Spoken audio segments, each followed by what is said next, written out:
We've spent a lot of time at the India Today Conclave talking about how India is evolving politically and economically.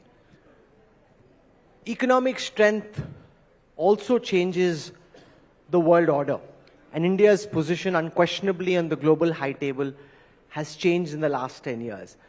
But what can potentially happen over the next 5, given the global uncertainty and all the other factors at play? How is India's position at the global high table likely to change? What are the tailwinds propelling us? What are the headwinds pushing us back? To talk about that, we're joined at the India Today Conclave by 3 super sharp voices in geoeconomics and geopolitics. Allow me to introduce first one of India's preeminent public intellectuals, Dr. Samir Saran, President of the Observer Research Foundation. We've got Borge Brende, President of the World Economic Forum. Thank you very much. Rudra Chaudhuri, heads Carnegie, India. Thank you very much for joining us, and it's an absolute pleasure to have you with us. So far, Dr. Saran, India's rise over the past 10 years has been largely benign, where we've been able to navigate complicated trapezes, Russia, Ukraine, what's happening in the Middle East, continuing our ties with the United States. China remains a big stumbling block, but apart from that, the government has navigated the foreign affairs space smartly. How do you see that change over the next 5 years? Are we likely to see more headwinds trying to push us back, or will the tailwinds, given the current geopolitical order, continue to push us forward? Let's start from there. So Rahul, I think the last 10 years have not been benign. We have navigated a really complex decade.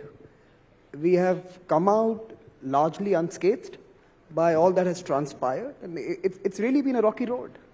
And all credit to the Indian establishment, Indian industry, and Indian people for being able to pull together and pull out of some of the most troubling periods, including the pandemic, the conflicts, both in our neighborhood, Afghanistan, people have forgotten about it, Ukraine, more recently the Middle East. But even prior to that, the shocks that were literally buffeting us since the early 2010s. So it's been a troubling decade, and it's not going to change. What's going to be added to this challenge is going to be how people view India's rise in the days ahead. Till now, people have celebrated an additional place for investments, an additional engine for growth. I think Borge mentioned this morning, 15% of global growth comes from India. So there is a bit of a celebration about having an alternative, about having something extra driving global growth. But at some point, the second word is going to come into place, and that's conformity. Everyone likes additionality. India offers additionality, so they celebrate that. But they also want conformity. Do we conform to what they assess is a free society, a free market, a democracy, a political system? And there you're going to see increasingly India's growth attract greater attention, greater criticism, greater scrutiny, greater pushback. In what way? Sorry? In what way? You had an ambassador of a country talking about CAA, from a country which is having a problem of migration and immigration This is Eric Garcetti speaking at the conclave. Eric Garcetti, for example, someone who is probably familiar with the society in Hollywood, is now becoming an expert on Indian political establishment. So, for example, you're going to see unnecessary comments of this kind, right? Because it makes news, it gives you visibility, it attracts people to your job and to your responsibility. So you're going to see, I think the foreign minister said it, or someone said it on his panel, you're going to see political sledging, an equivalent of what you see in cricket. You're going to see sledging happen. You're going to see India being, these pinpricks, these small, clumsy statements emanating from, unconcerned and uninformed sources. And you'll have to handle that. That's one part. But the second and more insidious and difficult part is many of these global institutions that are going to be pretty much responsible for, and I think Sanjeev mentioned it in one of his discussions, Sanjeev Sanyal mentioned it in one of his discussions, many of those who are going to be responsible for rating your creditworthiness or for looking at your ESG scores and multiple other indices, they are going to be influenced by many of these voices as well. So you will have to institutionally prepare for yourself to make a case for India that allows the largest pool of global capital to flow into your geography. It's not going to be easy. Japan is a case in point. South Koreans have gone through this period as well. The Americans have gone through this period. The English didn't give them the keys to the kingdom without resistance. So history will tell you that emergence is not necessarily an easy journey.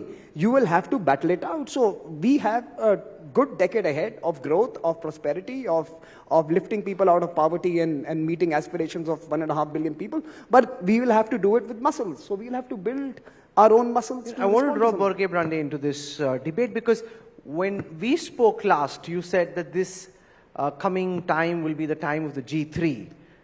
China, the United States and India shaping the global order, and that things are likely to get better for India in the time to come because the world is looking beyond China because of what else is happening internationally.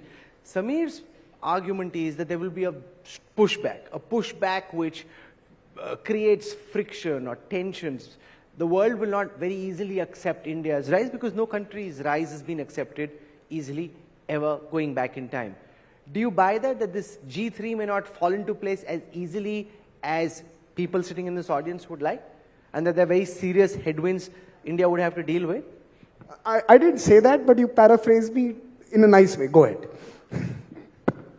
So, I think there is clear correlation between a country's economic success and also influence just in its neighborhood, but also globally. I think this is frequently overlooked. Soviet Union was forever until it was no more, and the reason why the Soviet Union was struggling, at least the last 2 decades, was that economic growth was not happening anymore. Still in the 60s and the 70s, there were some growth. So the reason why India's also geopolitical position, in my view, will be strengthened and will have more leverage in the years to come is to the due fact that India's economy is also growing very, very fast. So it's going to go from a $3 trillion US dollars economy to a 10 trillion one, at least in the coming decade. That will also give India opportunity to invest more in education, research, but also its army and defense. You will see also a stronger India there. And then, to your question, will this raise concerns? Will this also create challenges? I think maybe mainly in its neighborhood, because the fact is that in many of these countries in India's neighborhood, already China and India meet each other in Myanmar, Bangladesh, Nepal, Bhutan, Sri Lanka.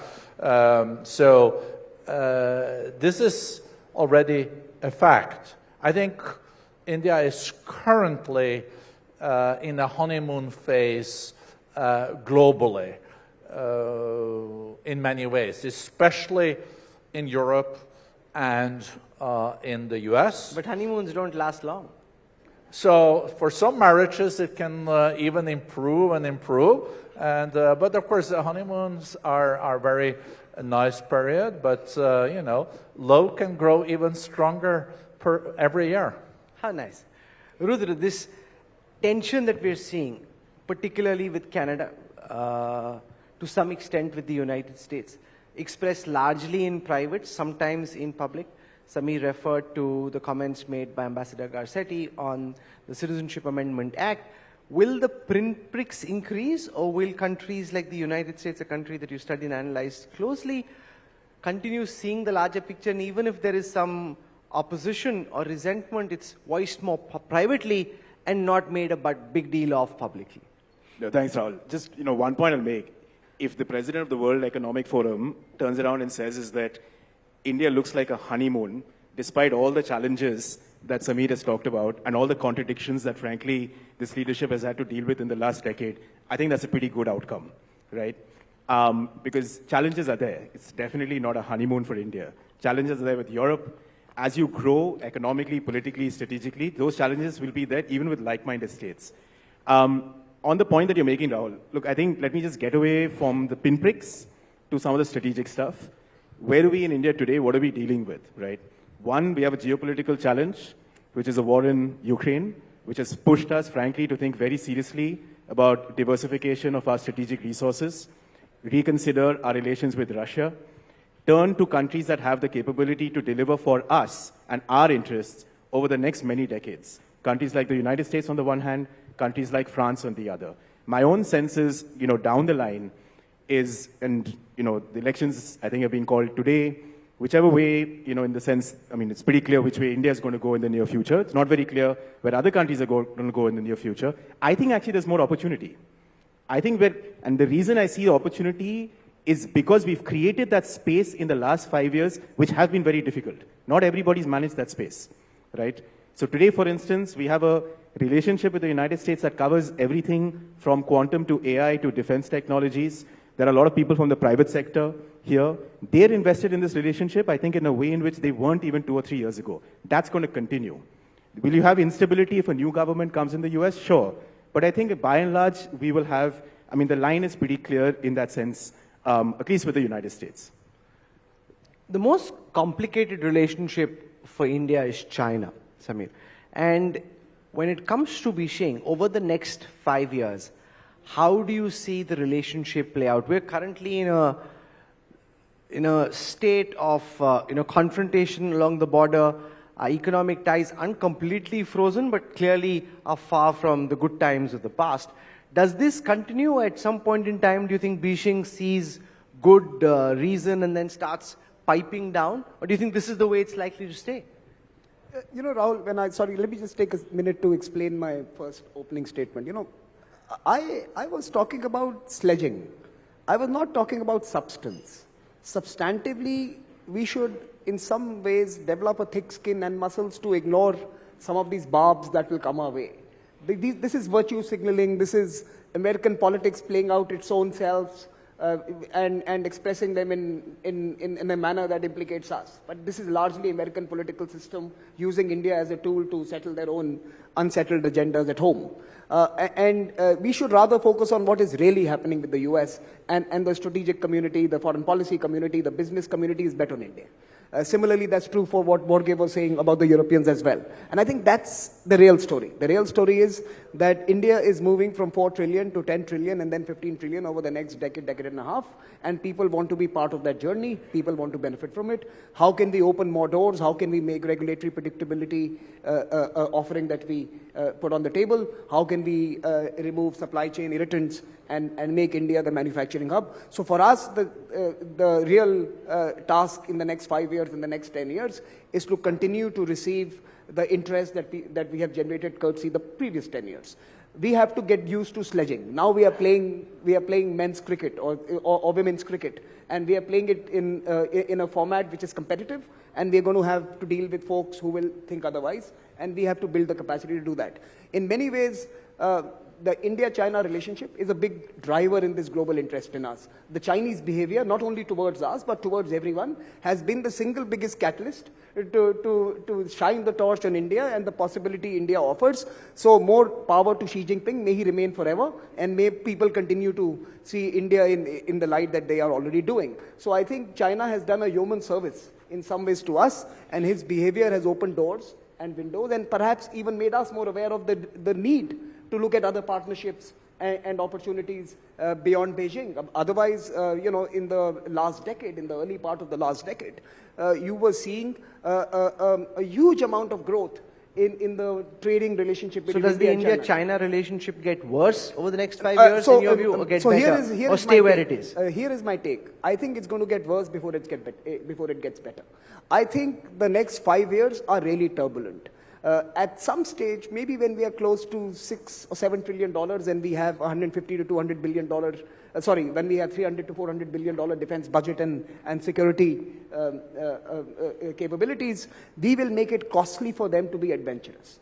At this time, we have the largest asymmetry between the two, and for them, troubling us on the border, pushing us on certain frontiers, creating their large presence in the Indian Ocean is rather easy. We will have to make it costly for them. And I think that starts changing this decade towards the later part of this decade. And I think post that, you will see a new, perhaps unwritten agreement between the two to not cross certain red lines. We have to draw those red lines, and we have to make it costly when they breach those red lines. So I think it's going to be a little turbulent. It's going to be worse before it gets better, and it's probably going to be half a decade before we Borge see that. Brende, what's your outlook on China's prospects? We're seeing different kinds of prognosis in terms of the economic woes that different sectors of the Chinese economy are facing, but it still is a massive economic reality globally. And what's your sense of where China moves from here and how that impacts India's rise? So it's always challenging to discuss China in New Delhi. But tell us what you would, even if you were sitting in Switzerland. We have to be real political about that. So if you look at China in 1980, China was 0.5% of the global economy. Today, China is around 17 to 20% of the world economy. And it's definitely competing with the US. And we are seeing now a competition between these two large economies that we've never seen before. The US, 25% of the global economy, with 5% of the global population. So US is economically still an exceptional powerhouse. The interesting thing, and I think when we're in India, is to see how has India maneuvered, or how has India come out of this competition that I think we will just see more of in the years to come between the US and China. And as long as it's competition and not decoupling, I think we still will see global economic growth. And that is coming back to my last point in my first intervention, is that India has, in many ways, benefited from this competition, because many countries are now looking at their supply chains, their nearshoring, their friendshoring, and we are seeing more manufacturing coming to India, and many countries, including the US, look at China and India, where they look at India as kind of check and balances in Asia. So checks and balances is something that other nations do look upon as a positive factor, because you don't want to have the winner takes it all. You want to have checks and balances. When India gets stronger, and also economically, and open up its markets, because if it wants to be a manufacturing hub, you also have to import the input factors. You can't produce everything in your own country in that respect, because then you will not really be the manufacturing hub of the world. That opens up also new opportunities for other countries, for foreign direct investments. India will also now need to maneuver very delicately in its security and foreign policy. Currently, a lot of the military equipment in India comes from Russia. And with the unlimited friendship between China and Russia, I guess that the current leadership in India also makes its own reflections based on this. So there is a lot of interesting things to see forward. What we hope for is that even in a polarized, fractured world, we'll find areas where we can collaborate. Because many of the most serious problems do not travel with a passport. They are transboundary. And in these areas, climate change, handling AI, future pandemics, both the G3, India, China, and the US has to collaborate. And they can compete in other areas, but in these areas, I do hope there's possibility to find common interesting solutions. points there. Rudra Chaudhuri, Samir makes the argument that relations with China get worse before they ultimately get better based on India's rise economically and militarily. Borge made the point that India is actually benefiting because of the way that China has been acting. Do things get better? Do they get worse? Do they stay the same? No, just to respond to what Borge said, look, I think in terms of you look at what is the opportunity and challenge for India in the near future, the opportunity is the changing nature of geopolitics. That's very clear. What does that essentially mean? It means the dislocation of economic production from one major country to others. And there is a lot of support from around the world for that dislocation in itself. Can India absorb a lot of that dislocation? Absolutely.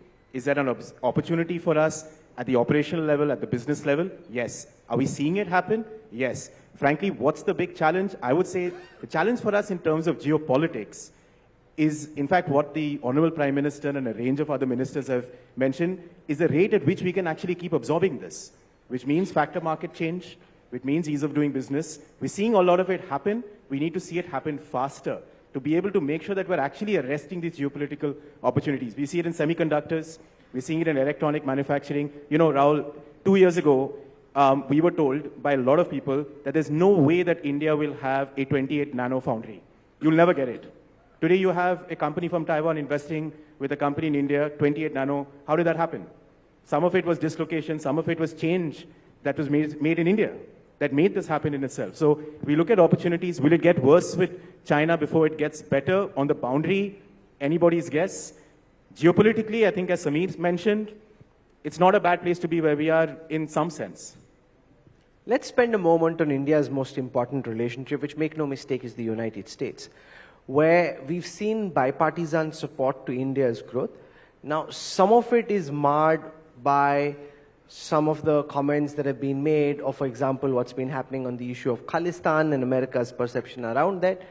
But there's also a bright chance that Donald Trump may come to power once again in the US.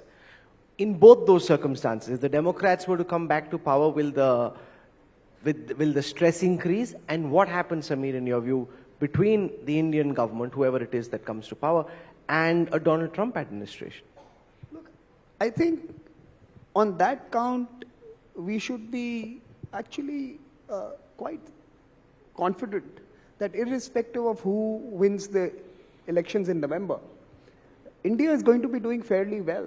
And I think the drivers for that are pretty much what we have already discussed in this panel, that there is a new geo-economic framework that is emerging, and India is going to be one of the hubs, one of the central pillars of that new geo-economic framework. We know the political frictions and competition and contests that are underway between the big two currently is going to give us a privileged position.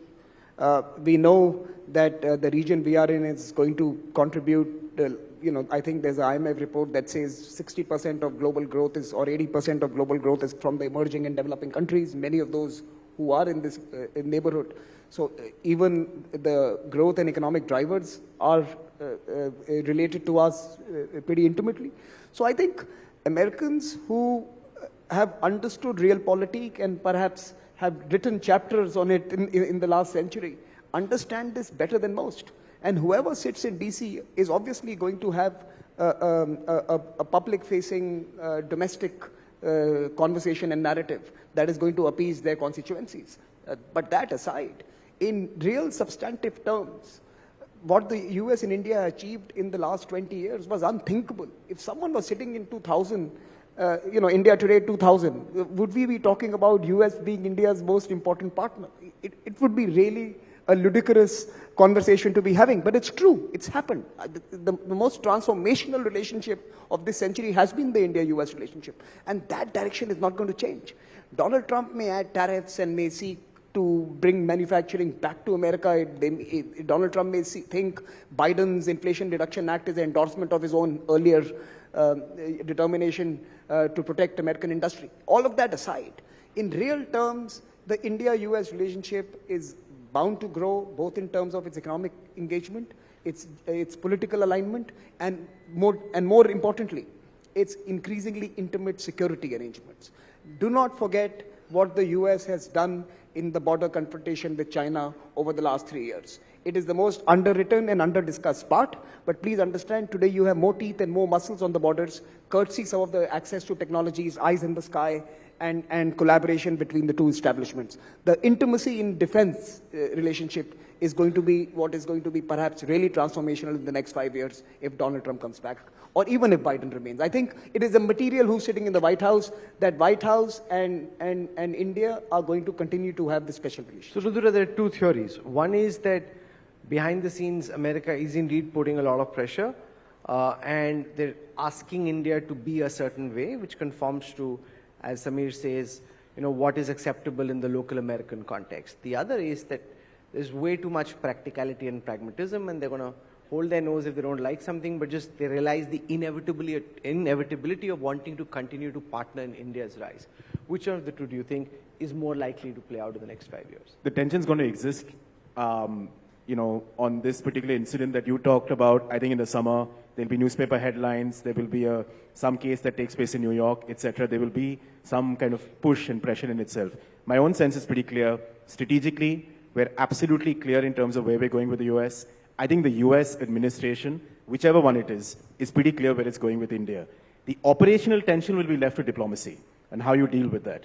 But the strategic investments that we're seeing at the moment I think will help balance the scales, at least in the near future. There are just way too many American investments coming this way. You have a US Army today coming to India and saying that, listen, we have to decouple all our military supply chains by 2028. We need to do it here. We need your ammunition factories. When you have that game of leverage, where you're producing what they need, not only for themselves, but also for the world, it changes the tone of the debate altogether. Look, look at the Ukraine conflict, right? Russia is outproducing the entire EU and American production complex, defense industrial complex. I was in a conversation with some Quad members, and names shall not be taken, and one of their biggest anxieties, and perhaps even their optimistic assessments, was that bring India into play, bring manufacturing at scale into play. If they need to be producing at scale to confront, and Russia is not China. China is multiple times the threat the Russian capabilities, pose to them. So they are really thinking about this being the big base that allows the largely similar like-minded countries that constitute the Quad to be able to put together a framework. But just one more thing. But even look at the sledging, as I call it. Right? Look at it. Look at what the American response was to something that happened and the Canadian response was. American response, remove the American media. American media has its own life, lives in La La Land, and let them cater to the readers there. But look at the American state. The American state had conversations behind closed doors. And you had the Canadians going to their parliament and making crazy statements. And that's the difference between a country that is determined to create a strategic relationship with a partner and sees in the partner a future that is conjoint and in many ways coterminous, while the other one is basically seeking votes for the next elections. That's the difference between the American elite. When you look at India's rise, what worries you the most? What is it that you think is of greatest concern from your perch? So maybe I'll comment on this situation about US-India relations first, sure, and then I'll come back to that. There is between the US and India, there is not a lot of challenges. It's mainly common interests. The only bipartisan issue in Washington, D.C. is the relationship with China. And India is not relying a lot on export and import from China, contrary to many other nations. There is some, but not as much as Europe, that also, of course, is importing a lot from China, but also exports to China. So Europe is more between a rock and a hard place in that relationship. India also has the advantage for itself that the growth in the years to come will also come a lot from the emerging economies. And as I said to you earlier today, Rahul, already 50% in the coming years of the global growth will come from emerging economies, and after 2040, probably 60%. So India can also build an ecosystem of friends among these emerging economies in Latin America, in Africa, but also in ASEAN that can benefit India. The strength of the US since the Second World War is not only that they were on top of the Bretton Woods institutions, but they also had a unique ecosystem of friends. And with the US-India relations, we have seen that India has been able to work both with President Trump, but also with the current administration. The challenges for India moving forward is that on the security side, of course, any kind of conflicts and wars will be very negative for growth and investment. So that's why I think there will be also solutions on the border conflicts with China. I don't think that it's any of these two nations' interest to escalate this further. But of course, India relies a lot today, as I mentioned, on Russian military equipment. And I think India also in the coming decade will be a big buyer of US equipment to both hedge, but also make sure that one can then manage the necessary deterrence. Another X factor is the development in Pakistan. And we know that Pakistan is also a nuclear power. I don't think there will be major flare-ups, but of course we can see a further deterioration in this relationship. Hopefully not, but we know the economic situation in Pakistan is not the best. So then, India needs to maneuver its neighboring area, and many of the neighbors are also Muslim countries. And this is something also India, of course, has to factor in its policy. So the stopwatch tells me time's up, and therefore this is where I wrap up. Borge Brende for coming all the way from the World Economic Forum in Switzerland. Thank you very much. Thanks also to Rudra and to Samir Saran for joining us. We were able to cover a fair amount of ground and give you some food for thought on how India's equations with important global players are likely to change, the good and maybe the not so good. So thank you very much. Can we have a warm round of applause for our speakers for this session? Thank you very much. Thank you. If you like the video, do like, comment, share and subscribe.